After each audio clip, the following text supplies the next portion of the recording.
The human body contains one of the most complex biological systems to ever exist, as it contains trillions and trillions of cells which are working in conjunction each and every second to keep us alive. So as bioinformatics students, what we are told is the DNA contains all the fundamental information that is required by each and every system for it to function perfectly. And one of the first things we were told to understand is which biological molecules are involved and what they actually do. So in this project, my main focus is one of the particular genes which is often regarded as the guardian of the genome. That is the tumor protein 53.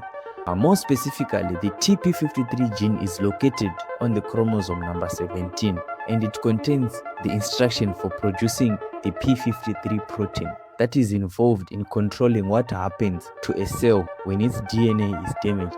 So its main purpose is to influence certain processes such as cell cycle arrest, DNA repair, or even apoptosis, that is programmed cell death. So when we talk about the TP53 in cancer biology, we are certainly studying the biological control system that actually helps to prevent abnormal cells from continuing to grow. But unfortunately, Mother Nature always tells us that nothing is perfect. So sometimes this particular gene is also mutated. So this is why I have chosen to study all the mutations that actually happens to TP53 genes. Actually, it's one of the most extensively studied gene in the cancer research. So instead of quickly jumping into bioinformatics workflow and machine learning algorithms, my first approach is to understand exactly what is the core function of this gene, and then finally we'll look at all the type of mutations that actually happens to the TP53 gene and its relationship with cancer. Okay, so the first step, we are going to do structure analysis of both the TP53 gene as well as P53 protein. So already I am on the website for NCBI, the National Library for Medicine. So what I'm just going to do here is to first change my database to gene, and then I'll just go here and type P53. Okay, so usually the first result that comes is our target. So let's open it. So this is the information. It is the TP53 gene, which actually encodes for the tumor protein 53, P53 protein. Okay, so here is some basic information about it. So its gene name is tumor protein 53, the symbol and obviously the organism is Homo sapien. And other synonyms, it is also called P53, BCC7, depending on which one you are using in your project. For now, we are using P53. Okay, so basically this is the information about it. In the known databases, we only have 25 known P53 variants of proteins and 26 transcripts. So that is what it means. Okay, so you can see here we have a total of about 25 proteins with different varying lengths. So we are going to use this specific information later on when we are going to study all various mutations. And as well, we have orthologs. As I have said before, in humans it is found on the chromosome number 17. In musculus, which is the house mouse, it is found on chromosome number 11. And another interesting organism to study as well, when you have time, is the caviar porcellus. That is the domestic guinea pig. You can also analyze its genetic information as well. And then we have some gene ontology information of the gene.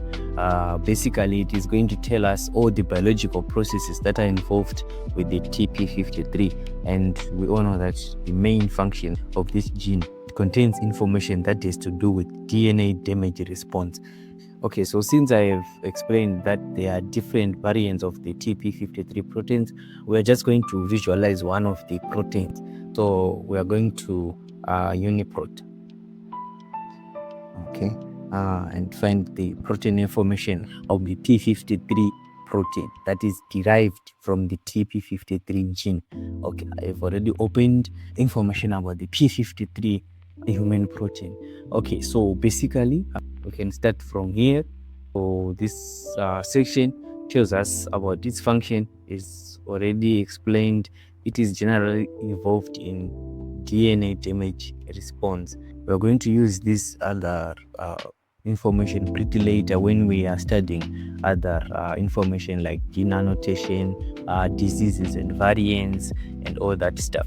So basically, this is how the P53 protein actually looks like. We can do better by opening it in PyMo as well, by just downloading the PDB information of the structure, and then we can visualize it in PyMo as well. So as well, other various information related to the protein which we might need later are all contained in this database. So this is our starting point, where before we try to understand all the mutations that are involved here, we have to understand all the structural and functional information about both the gene as well as the protein, so that we can understand protein level information. Okay, so maybe to add on to the function, just to understand a little bit of context, we're going to go in Reactome, and then you're just going to visualize all the signal pathways that are involved, the TP53 protein. Okay, so let's go to this pathway database and actually visualize. Okay, so if you expand here, if you click location, we can see it is involved in cell cycle checkpoints and all that. And if you click here in DNA repair, it also shows you all the pathways. So all these pathways is where the TP53 protein is actually involved. So in the next part of the project, we are now going to first do a protein prediction using AlphaFold. This is going to help us in understanding the mutations that are involved, and we're going to compare it with the curated information of the TP53 proteins that are already available. So if you are interested in this project, you can visit my GitHub. That is where everything is documented. You can see the progress and what we are going to do in the upcoming weeks. Say bye for now.